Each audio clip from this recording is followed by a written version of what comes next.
Viajeros y exploradores de Reddit, ¿cuáles son sus historias más aterradoras? Historia 1. Mis padres llevaron a mi hermana y a mí a recorrer gran parte de Estados Unidos cuando éramos pequeños. Cuando yo tenía alrededor de 2 años, nos registramos en un motel después de una larga jornada en carretera. Al entrar en la habitación, destapamos una de las 2 camas dobles y encontramos la almohada completamente cubierta de sangre. Literalmente empapada. Para mí fue una auténtica escena de terror. Mi madre, en cambio, lo vio simplemente como una gravísima falta de limpieza. Llamó inmediatamente a recepción y exigió que cambiaran las sábanas y la almohada. Después me acostó en la misma cama y trató de tranquilizarme. Decía que probablemente alguien había sufrido una hemorragia nasal.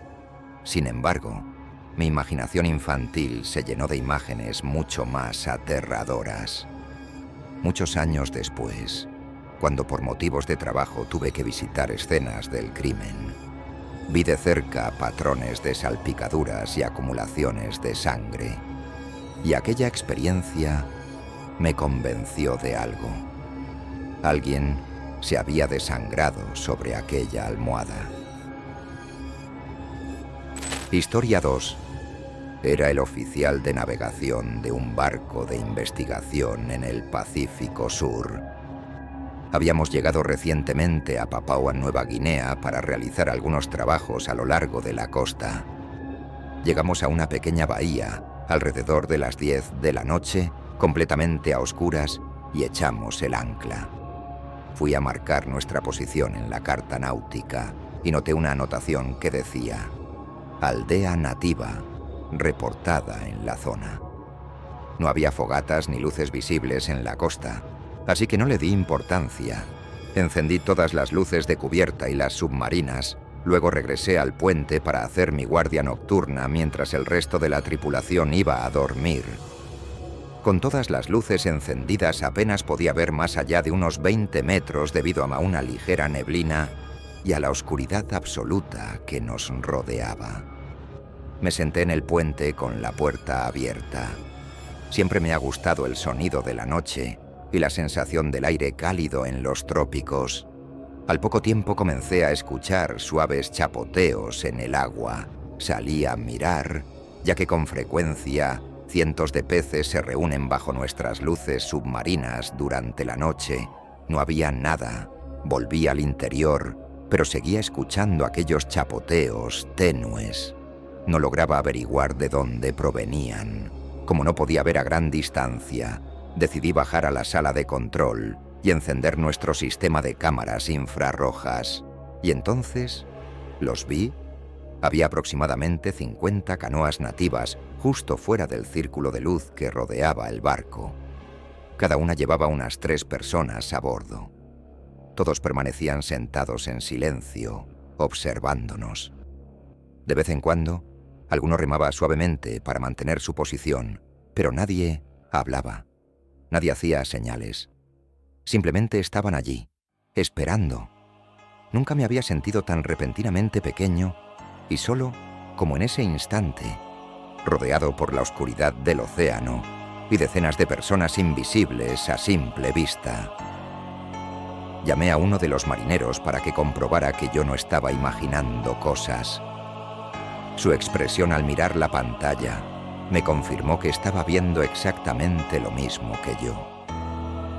Durante las siguientes horas caminamos por las cubiertas, encendimos más luces y procuramos mantener actividad visible en el barco para demostrar que había gente despierta.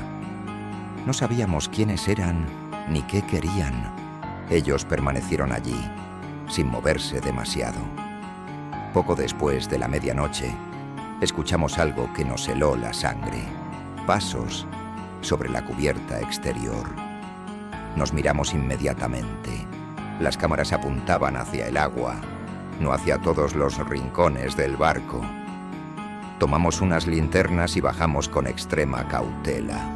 El sonido volvió a escucharse, como si alguien estuviera explorando. Al llegar a la cubierta de carga distinguimos varias siluetas moviéndose entre las sombras Algunos de los nativos habían abordado el barco. No parecían agresivos. Tampoco parecían asustados. Simplemente caminaban alrededor de la embarcación observándolo todo con enorme curiosidad.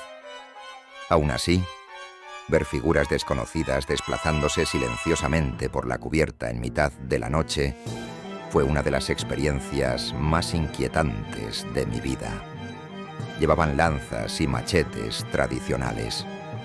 No los empuñaban de forma amenazante, pero la visión de aquellas armas bajo la luz tenue de emergencia no ayudaba precisamente a tranquilizarnos. Nos mantuvimos a cierta distancia mientras ellos nos observaban. Nadie parecía dispuesto a dar el primer paso. Recuerdo sujetar una de las escopetas de emergencia del barco mientras intentaba convencerme de que probablemente todo acabaría bien. Sin embargo, también era consciente de que nos superaban ampliamente en número y de que estábamos completamente aislados en una bahía remota de la que nadie habría oído hablar jamás. Durante varios minutos que parecieron horas, los nativos continuaron inspeccionando la cubierta hasta que finalmente regresaron a sus canoas, y nosotros seguimos observando las cámaras hasta el amanecer. Cuando salió el sol, toda la tensión desapareció de golpe. Las mismas personas que durante horas habían parecido fantasmas rodeando nuestro barco comenzaron a acercarse abiertamente. Sonreían, saludaban con la mano y se acercaron a comerciar con nosotros. Resultaron ser personas increíblemente amables. Más tarde nos explicaron, mediante intérpretes locales, que hacía décadas que ningún barco extranjero visitaba aquella bahía. Cuando vieron nuestras luces aparecer en medio de la noche, pensaron que podían tratarse de invasores. Todo simplemente fue una confusión, pero aún así, la experiencia fue aterradora. Historia 3. Estaba visitando Nueva York con mi esposa y nuestro hijo de 1 año. Mi hermano había reservado el alojamiento por nosotros y, según las fotografías, parecía un lugar bastante agradable. Llegamos tarde por la noche, hicimos el check-in y comenzamos a buscar nuestra habitación. Los pasillos formaban un auténtico laberinto. Después de varios minutos dando vueltas, finalmente encontramos la puerta correcta. La habitación se veía algo extraña. Los muebles estaban desgastados, la iluminación era tenue y el lugar tenía un aire descuidado. Sin embargo, ya era tarde y estábamos agotados, así que decidimos quedarnos. Mi esposa había llevado 1 litro de leche para nuestro hijo y, como la habitación no tenía refrigerador, me pidió que bajara a recepción para preguntar si podían guardarla durante la noche. Tomé la leche y volví a internarme en aquel laberinto de pasillos. Después de perderme varias veces, encontré un ascensor. Entré, presioné el botón marcado con la letra L y esperé a llegar al lobby. Cuando las puertas se abrieron, me encontré frente a un corredor oscuro y estrecho. Pensé que era una zona de servicio del hotel, así que salí del ascensor.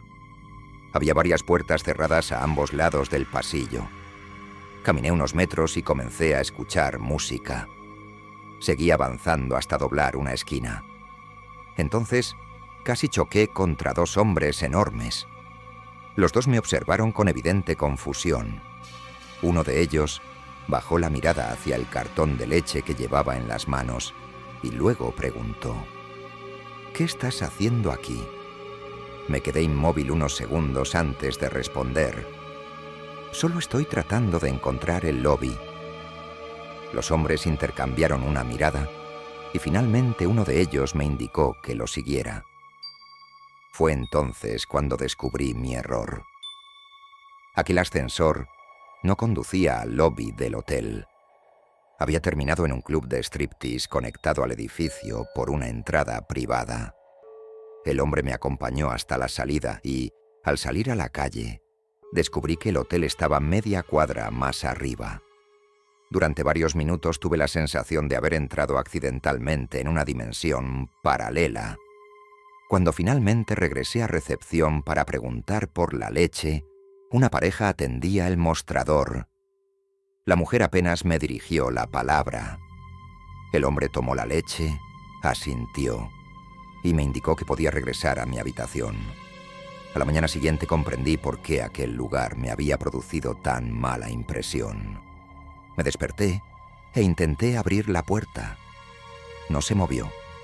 Volví a intentarlo. Nada. La puerta estaba cerrada desde afuera. Al principio pensé que era un error. Después de varios minutos golpeando y llamando, empecé a ponerme nervioso. Finalmente, escuché pasos en el pasillo y alguien abrió la cerradura.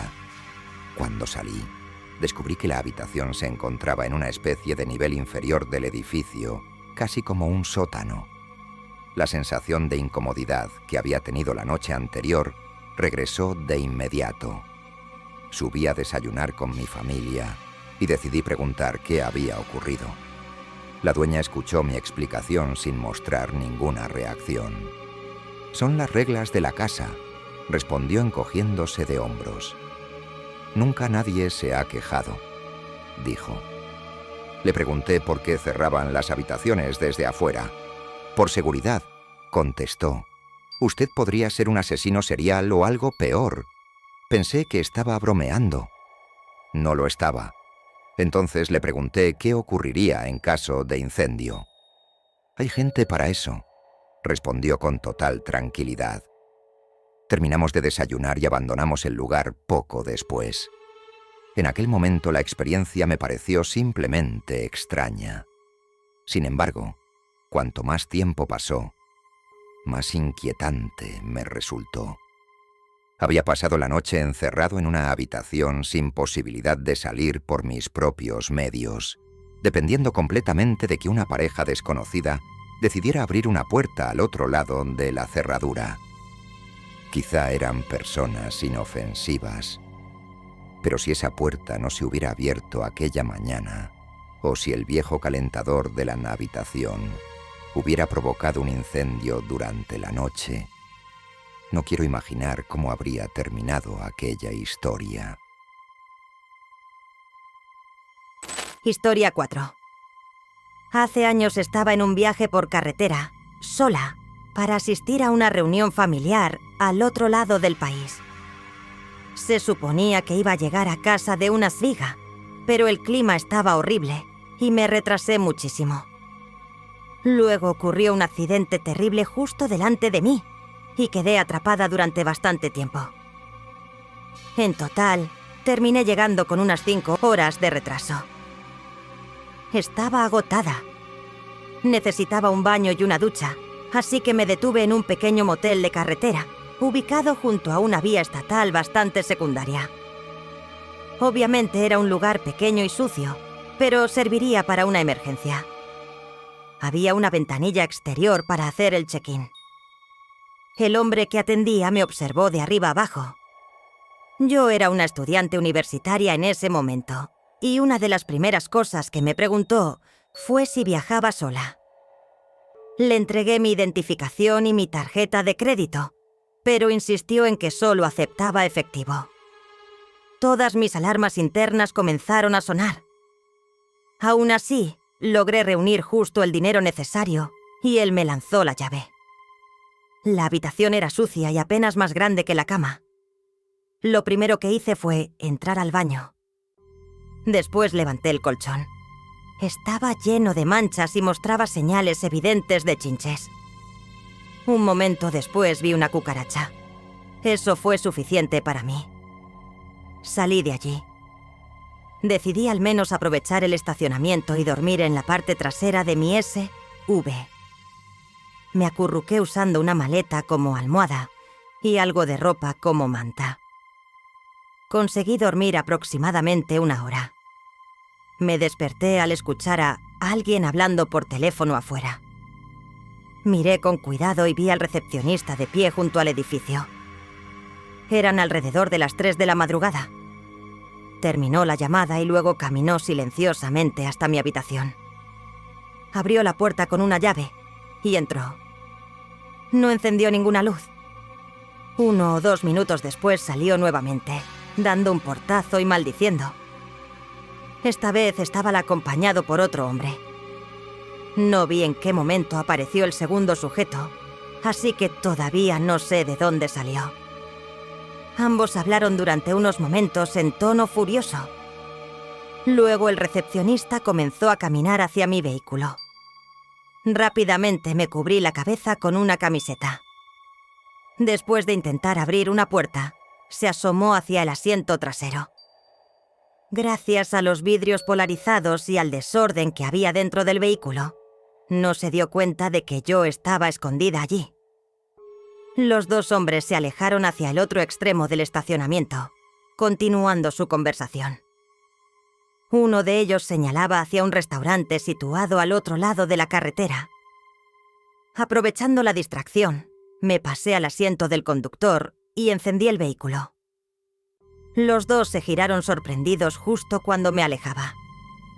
Llamé a mis amigos para contarles lo ocurrido, pero no quise preocupar a mi familia, así que no les dije nada. Unas 3 semanas después, cuando regresé a casa, entre varias amigas logramos identificar el motel usando Google Maps. Entonces llamamos a la policía local. Nos informaron que el establecimiento había cerrado apenas unos días antes de nuestra llamada.